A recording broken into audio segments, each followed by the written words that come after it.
ট্রেনের রাস্তায় আপনি যাকে রোজ দেখেন, যার শাড়ি, কপালে টিপ, কানের দুল আর পায়ের গোড়ালি আপনি রোজ দেখেন, আর আরো অনেক কিছু দেখতে পাবার স্বপ্ন দেখেন। স্বপ্নেই যাকে ইচ্ছে মতন দেখেন, আমি সেই মেয়ে।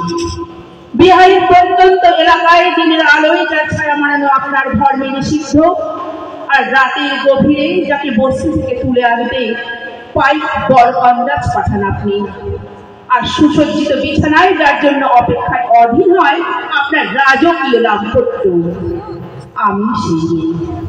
আমি সেই মেয়ে আসামের চা বাগানের ঝুপড়ি কামিন বস্তি থেকে যাকে আপনি নিয়ে যেতে চান সাহেবী বাংলায় মধ্যরাতে, আর ফায়ার প্লেসের ক্লাসে ঝলসে ওঠা আলোয় মোদির চোখে দেখতে চান যার অনাবৃত শরীর, আমি সেই মেয়ে।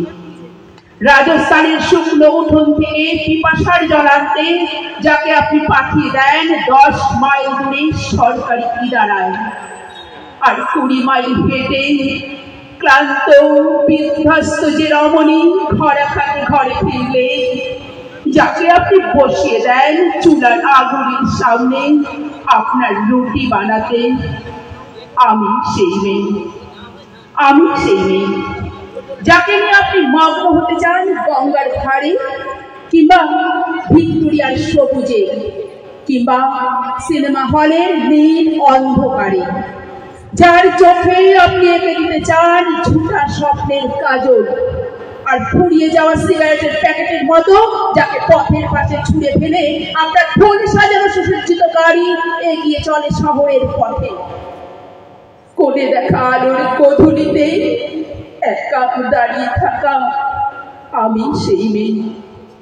আমি সেই মেয়ে, এমনকি দেবতারাও যাকে ক্ষমা করেন না, অহংকার আর শক্তির দম্ভে যার গর্ভে রেখে দিয়ে যান কুমারীর অপমান, চোখের জলে কুন্তি হয়ে নদীর জলে বিসর্জন দিতে হয় কর্ণকে আত্মযোগে।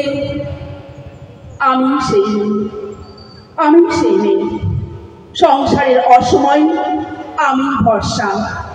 আমার ছাত্র পড়ানো টাকায় মায়ের ওষুধ কেনা হয়, আমার বাড়তি রোজগারে ভাইয়ের বই কেনা হয়।